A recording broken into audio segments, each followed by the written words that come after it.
Hi guys, so I assume most of you have heard the term French seam before, TV show, car restoration show, or YouTube channel, or somewhere else. But what you'll find is that term is used incorrectly most of the time. What they're referring to when they say French seam is this kind of seam here. So this seam here, the double stitched seam, people refer to as a French seam. That's completely incorrect. That is not a French seam. Now, for me to explain about a French seam, I'll explain first about basic seams when it comes to upholstery or auto upholstery. Now, I'm assuming most of you know what a seam is. If you don't, then a seam is a term that relates to joining two pieces of fabric together, so the way, or materials together. So the way that two pieces or more even of material is joined together is called a seam.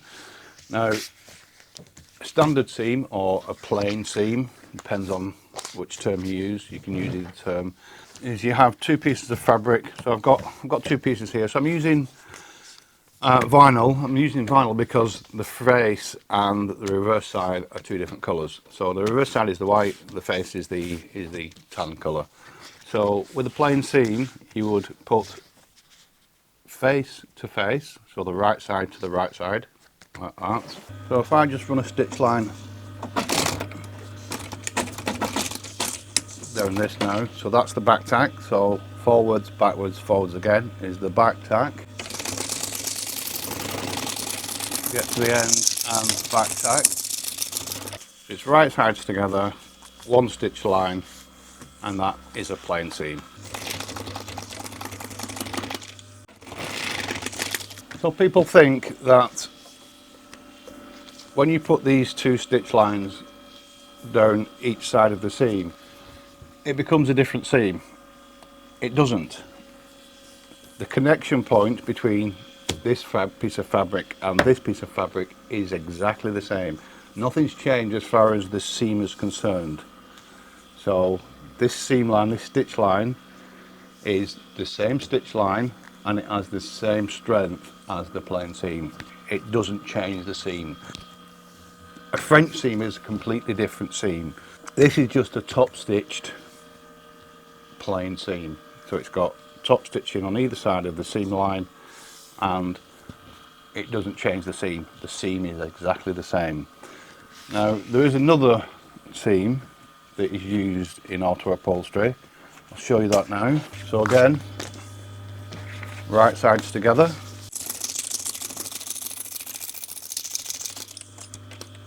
So again, this is a plain seam. So the seam is sewn the same way. One piece here, one piece there, stitch line creates a seam. But now, if I leave both seam allowances facing the same way and I lap one piece of the fabric over and run a stitch line through this side here, this piece on my left, and both seam allowances which are underneath this piece,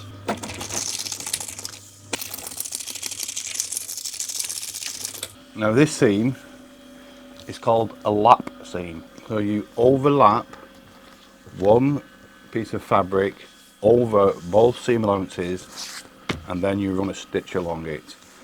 This seam is stronger than this seam.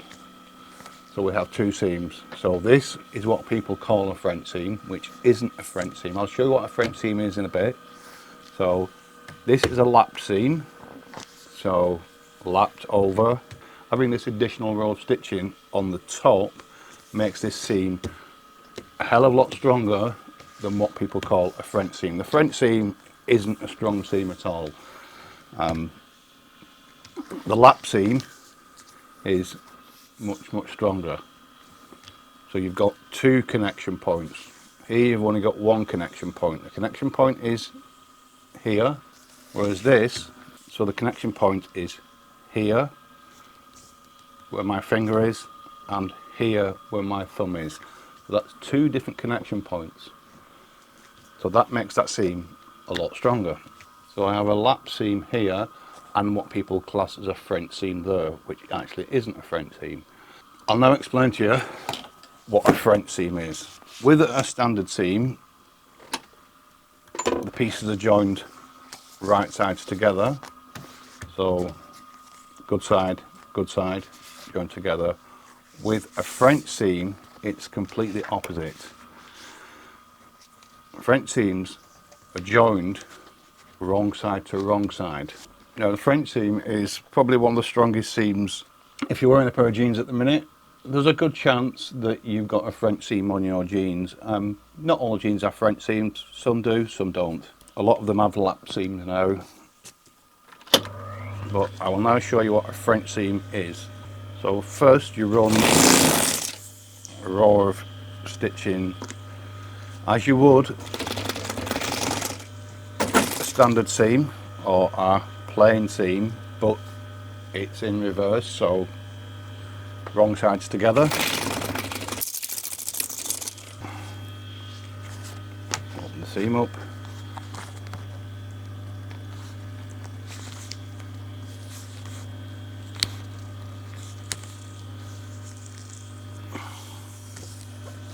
It's a bit hard with vinyl with thick fabric. This is normally done on things like tents, marquees. Now I used to work in the marquee industry.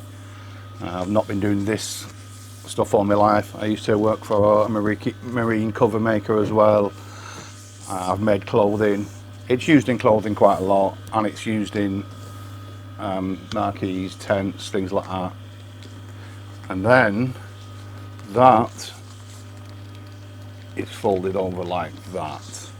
So I'll put another row of seaming tape just so it holds it down, so it makes it a little bit easier for you to see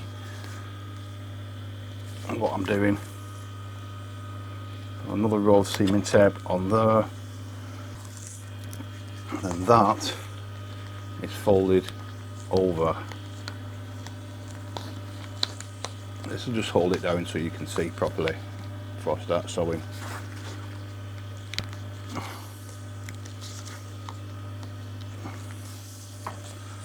And then it's sewn from the top.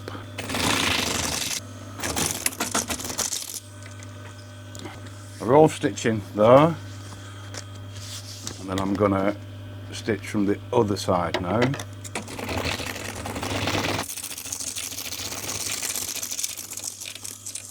As you can see, we've got a double row of stitching, and if you look down the end of the seam, you can see how much fabric is actually there.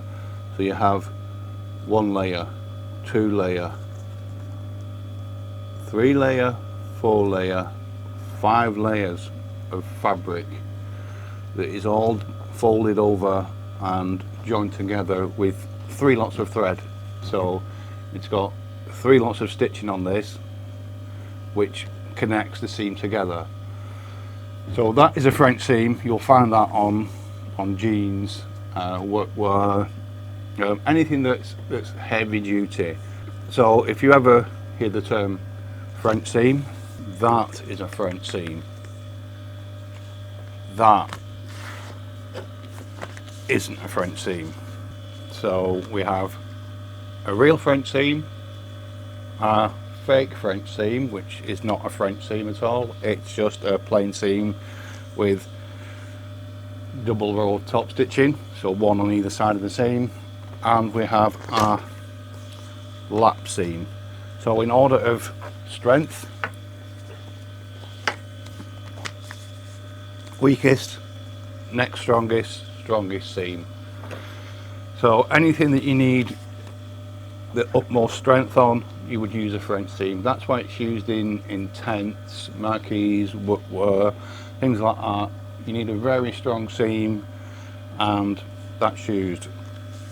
This is used a lot of the time on car seats where there's an airbag and the airbag needs to split, so the seam itself needs to be a weak seam.